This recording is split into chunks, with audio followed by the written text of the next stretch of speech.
I, hmm, I'm going to out myself a little bit today. I want to talk about the difference between delight and duty. Delight and duty, and like, what's the difference between the duty versus delight?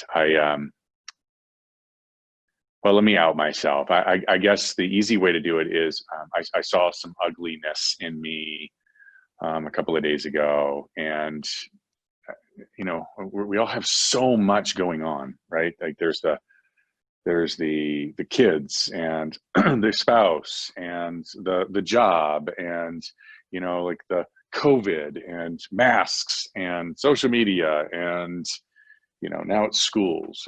Like, there's so much. And as I was watching the business obligations and the personal obligations and the community and like everything sort of stacking on top of each other, whew, uh, like the stress and the anxiety, it's significant. And I saw that coming out in me with this sort of like, I have these duties and these responsibilities and these obligations, and in the way I was speaking to these people that are my people. Like, these are the people that I have, quite honestly, I've been given this gift to have an impact. Suddenly I'm talking to them short, or barking orders, or bull in the china shop, whatever you want to do, right? To me, I look at that as the ugliness that comes in that. And so I was doing a Bible study, and then part of the Bible study was, when you have that moment, you're like, oh yeah, that's me. That's me.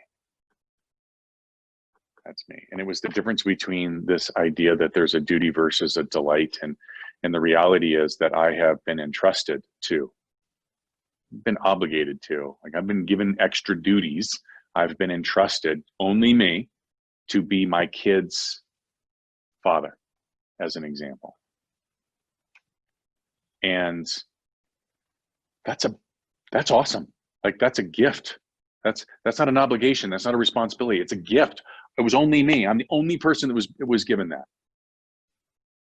And so as I was kind of going back through this difference between duty and delight, I wrote down two things that really meant something to me. Number one was, what is your unquestioned calling? What is your unquestioned calling? What does it look like? How would you define it? As I was thinking that through, there's no accident that we talk about changing lives, because I believe that is our unquestioned calling. There's no surprise or accident that it's delivering exceptional experiences, because I believe that that's our calling, to do that for our families and for our clients, for you, for our communities. When I think about family, I've got 3 little boys, and part of my duty, part of my delight. See, I'm still doing it. Part of my delight is that I get the opportunity to create a different environment than I was raised in. I was raised in a very tumultuous environment with no father figure. Well, that's not true. I had 4 different father figures, right? There was no consistency. It was topsy and turvy. And boy, I tell you what, you looked out for number 1, or you were going to step in number 2. And so I have this opportunity to create a different environment for my boys. So it's the unquestioned calling. And then number 2 is, you are the thermostat.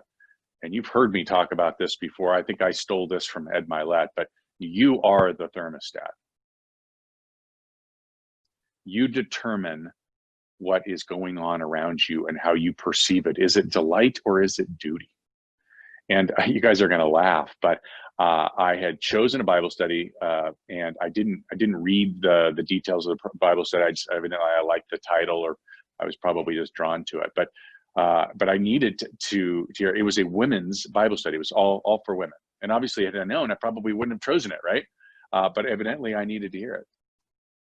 And it was this idea that you're the one that's creating the atmosphere, like that we have to be. And the way they did that is they talked about this analogy of a single woman who was interested in finding the love of her life. And what she was asking was, well, how do I put myself in a situation? How do I surround myself by people that will help in that cause, right? We hear this before, right? Like, you are the sum of the people that you hang out with. Well, that's great, Todd, but how do I then go find people and surround myself? And the analogy was that this gal needed to not be focused on the people that she was needed to be surrounded by, but she needed to be focused on the journey. She needed to be pursuing the thing that she wanted success in. In this case, it was God. The more that she pursued God, the sooner that she would look left and look right, and there would be others on the same journey. These are people that are great energy around her, right? Incredible resources, assets, the 5 people, right? And then suddenly you were surrounded by all these other people that were on the same journey. They had the same core values, and it was the right temperature, right? We are the same way in our businesses, and we are the same way in our families.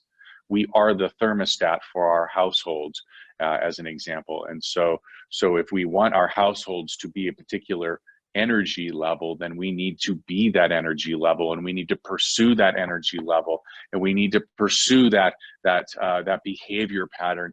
And before too long, you'll look left and you'll look right, and they will be next to you, because you are the thermostat. So I don't know why, but I just felt called to sort of out myself today, and hope that helped you somehow to make the determination, or maybe shine a light on the fact that I get it.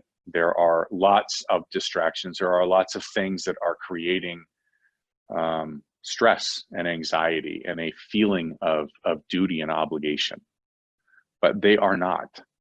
That you were chosen specifically, and you were entrusted specifically with this opportunity, and you should delight in that opportunity to lead in your family, lead in your life, lead in your community, your friends, your business, your clients, your schools, whatever it is. Delight in it. Don't feel the duty. I have to be honest with you. Like, if we're really talking turkey here, you can't have your best year ever until you believe that the actions that you need to do are awesome. They are to be delighted in. Oftentimes, a switch in your thinking from duty to delight is all it takes to achieve your best year ever. Have a great day, you guys.